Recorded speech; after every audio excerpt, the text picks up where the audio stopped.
مجھے یہ بتائیں کہ کیا کبھی کسی نے بریلوی کریانہ سٹور، اہل حدیث ہوٹل، دیوبندی دواخانہ یا شیعہ شاپنگ سینٹر دیکھا ہے؟ اپنے مسلک کے نام پر کوئی اپنے کاروبار کا نام نہیں رکھتا، کیونکہ اس سے پتا ہوتا ہے کہ دوسرے مسلک یا فرقے کے گاہک نہیں آئیں گے، اس سے کاروبار کا نقصان ہوگا۔ لیکن ان ناموں سے دین کا جو نقصان ہو رہا ہے اس کی کسی کو پرواہ نہیں۔ اس سے امت کا، اتحاد کا، بھائی چارے کا، یکجہتی کا، اخوت کا جو ستیہ ناش ہو رہا ہے اس کی کسی کو پرواہ نہیں۔ تو قرآن تو کہتا ہے کہ ہم نے تمہارا نام مسلم رکھا، تو مجھے یہ بتائیں کہ یہ جو ہم نے اپنے فرقوں کے ناموں پہ اپنی مسجدوں کے نام رکھے ہیں تو اس کا کیا جواز ہے؟ میرا علم تو یہ کہتا ہے کہ 1703 سے پہلے عبد الوہاب نجدی رحمۃ اللہ علیہ، 1856 سے پہلے امام احمد رضا خان بریلوی رحمۃ اللہ علیہ اور 1866 سے پہلے دارالعلوم دیوبند کا کوئی وجود ہی نہیں تھا۔ تو پھر ان سے پہلے کے مسلمان 1200-1300 سال تک کیا صحیح عقیدے کے حامل نہیں تھے؟ وہ صحیح راہ پر نہیں تھے؟ حضور صلی اللہ علیہ وسلم معراج کو جاتے ہیں اور معراج کو سب کچھ دیکھا، اور دیکھنے کے بعد آپ کی دلی تمنا یہ تھی کہ ایسی سچی دلیل جو آنکھوں سے میں نے دیکھی ہے بھلا کون نہیں مانے گا۔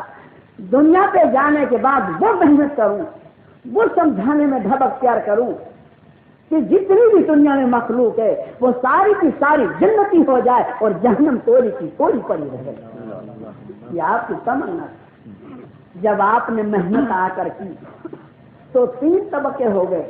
ایک تو لبیک کہنے لگے جو بھی بات حضور صلی اللہ علیہ وسلم کہہ دی، ایک طبقہ وہ تھا کہ معجزہ دیکھنے کے بعد ایمان لے آئے، اور ایک طبقہ وہ تھا کہ معجزہ دیکھنے کے بعد بھی انکار کر دیا۔ تو جب معجزوں کا انکار کر دیا تو آج کرامت کا کوئی انکار کر دے تو کون سی بڑی بات تھی؟ کون سی بڑی بات؟ کوئی بڑی بات نہیں۔ تو اب میرے محترم دوستو، جب حضور صلی اللہ علیہ وسلم کی بات نہیں مانی گئی، ٹھکرا دی گئی، رد کر دی گئی، باطل سمجھی گئی، تو حضور صلی اللہ علیہ وسلم کو جو رنج ہوا تھا وہ تو حضور صلی اللہ علیہ وسلم ہی جانے، ہم ان کا قیاس بھی نہیں کر سکتے کہ ان کو رنج کیا ہوا ہوگا۔ لیکن خداوند کریم کا فتویٰ سنیے، قرآن کریم کے 12ویں پارے سورہ حد کے 10ویں رکوع میں 118 نمبر کی آیت میں رضا فرماتے ہیں وَلَوْ شَاءَ رَبُّكَ لَجَعَلَ النَّاسَ أُمَّةً وَاحِدَةً وَلَا يَزَالُونَ مُخْتَلِفِينَ۔ اے میرے محبوب صلی اللہ علیہ وسلم، آپ کا رب چاہتا تو تمام ساری کی ساری جماعتوں کو ایک بنا دیتا، تمام گروہوں کو، ٹکڑیوں کو، پارٹیوں کو ایک بنا دیتا، لیکن میرے محبوب یہ تو اختلاف کرتے ہی رہے۔ ہو گیا معاملہ صاحب؟ یا محمد صلی اللہ علیہ وسلم کو یہ فتح مل چکا کہ وہ اختلاف کرتے رہیں گے، تو میرے محترم دوستوں ہم اور آپ کسی کو بھی نہیں سمجھا سکتے۔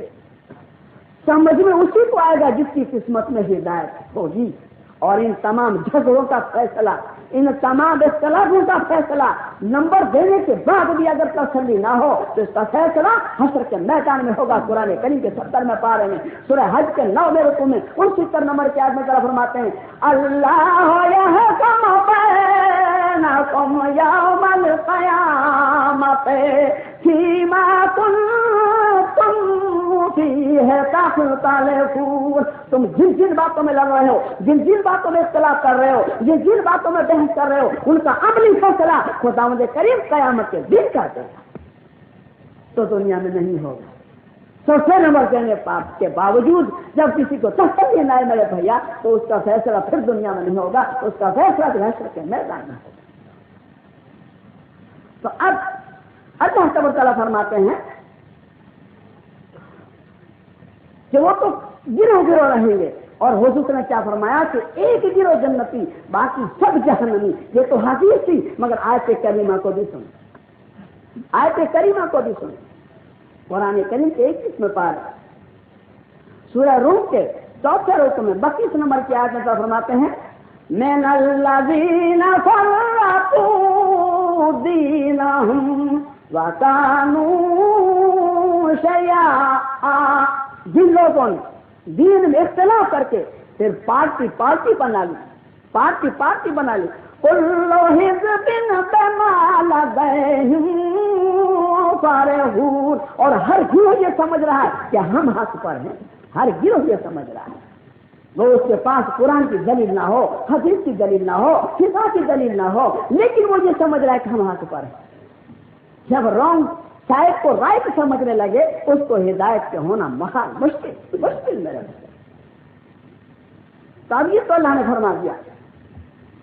تو قرآن کریم کے 11 پارے سورہ یونس کے دوسرے رکن میں 19 نمبر کی آیت میں فرماتا ہے وَمَا كَانَ النَّاسُ إِلَّا أُمَّةً وَاحِدَةً فَاخْتَلَفُوا۔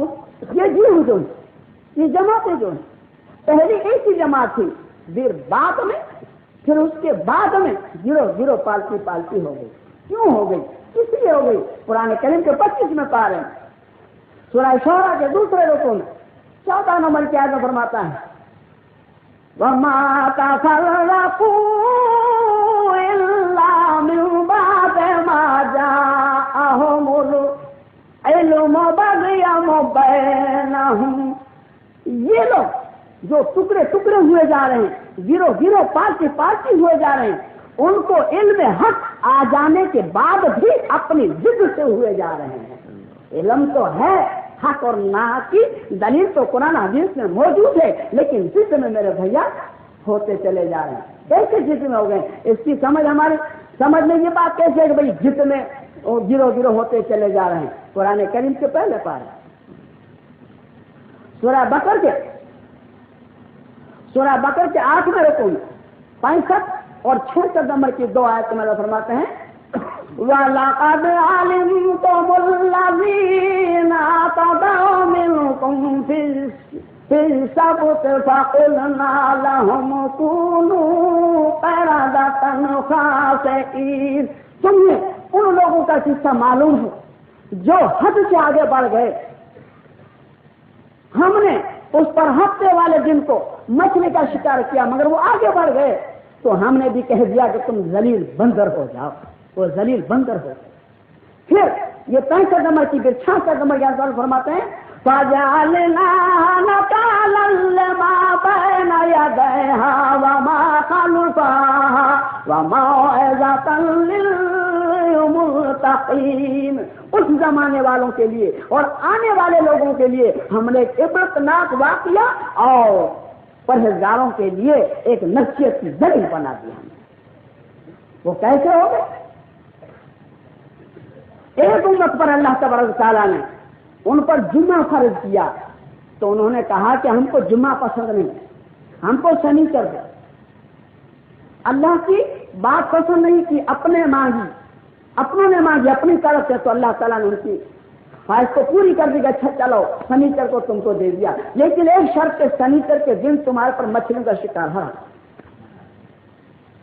اب امتحان یہ ہوا کہ شنیچر کے دن مچھلیاں پانی پر گر رہی ہوں اور اس کے بعد پورا ہفتہ ایک مچھلی بھی نظر نہ آئے۔ مہینوں تک انہوں نے صبر کیا، مچھلی کھانے کو نہیں ملے، خوشبو کو طلبیں۔ پھر ایک انسان نے ہیلا تلاش کیا تو کیا کیا، یعنی شنیچر کو اس میں گل ڈال دیا تو ایک مچھلی اس میں پھنس گئی، تو وہ دھاگا جو تھا اس کو درخت سے باندھ دیا۔ اب اتوار کے دن ساری مچھلیاں چلی گئی مگر وہ تو نہیں جا سکتی تھی کیونکہ پھنس گئی، اس لیے اس نے دھاگے کو کھینچ کے پکڑ کے لے آیا اور پکانے لگا گھر میں، اور اس پڑوس میں خوشبو آئی، سارے جمع ہو گئے کہ بھائی یہ مچھلی تینے کہاں سے؟ بھائی جی ہم تو زمانہ ہو گیا مچھلی نہیں مل رہی ہمیں، تو کہاں سے پکڑ کے لایا؟ تو اس نے کہا کہ بھائی دیکھو میں نے کل کو نہیں ماری، میں نے تو آج کو ماری ہے، میں نے کل کو نہیں پکڑی، کل کو میں نے ہاتھ بھی نہیں لگایا، آج میں نے پکڑی ہوں، آج پکڑا ہوں۔ تو گویا اس کا پکڑنا تو کل ہی کا تھا، سمجھے، مگر یہ ہلا اس نے تلاش کر دیا۔ تو آپ لوگوں کو جب پتا چلا کہ یہ ایک ترکیب اچھی ہے، بھائی شنیچر کو تو مارتے نہیں، ہم تو اتوار کو پکڑتے ہیں، تو سبوں نے گل ڈالنا شروع کر دیا۔ جب سبوں نے گل ڈالنا شروع کر دیا اور مچھلی اچھی خاصی پکڑنے لگے تو پھر تو لوگوں نے گڈھے کے گڈھے گاڑ دیے۔ جب پانی بھر جاتا کھڈوں میں تو مچھلی بھی بھر جاتی، پھر اس کے اوپر کانٹے رکھ دیتے، پانی بہہ جاتا، مچھلی پورے کا پورا گڈھا بھر کے رہ جائے، اور پھر بیل گاڑیاں بھر کے لانے۔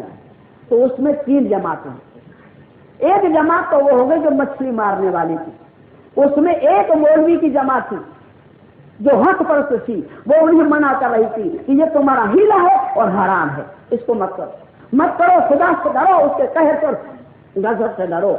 تو وہ ان کا جواب یہی تھا کہ بھائی ہم کل شنی کو کہاں پکڑتے ہیں، ہم تو اتوار کو پکڑتے ہیں۔ اس میں ایک دوسری جماعت تھی، وہ دونوں کے بیچ میں تھی، وہ ان کو کہتے تھے عالموں کو کہ بھائی تمہاری بات کہہ چکے، اب نہیں مانتے تو جانے دو، تم کوئی مصیبت میں پڑے ہو، روز کی کل کھٹی کرے ہو، سمجھے؟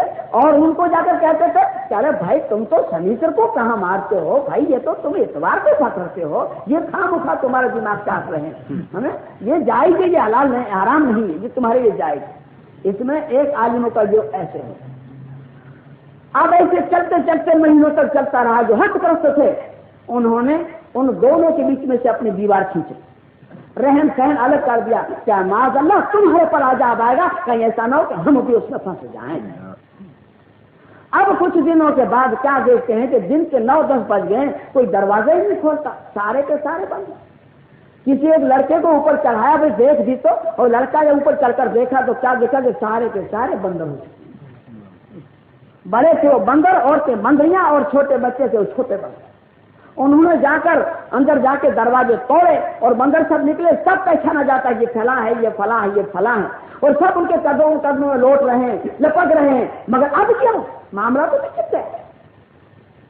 تو وہ بندر 3 دن زندہ رہے، اور 3 دن کے بعد سارے کے سارے بندر مر گئے۔ یہ جو فی الحال بندر ہیں وہ اللہ کی ایک مخلوق ہمیشہ کے لیے ہے پہلے۔ تو اب اس میں وہ مچھلی پکڑنے والے ہی ہلاک نہیں ہوئے، بلکہ جو دونوں طرف ڈوگرا بجا رہے تھے وہ عالم جو تھے وہ بھی بندر بن گئے اس میں۔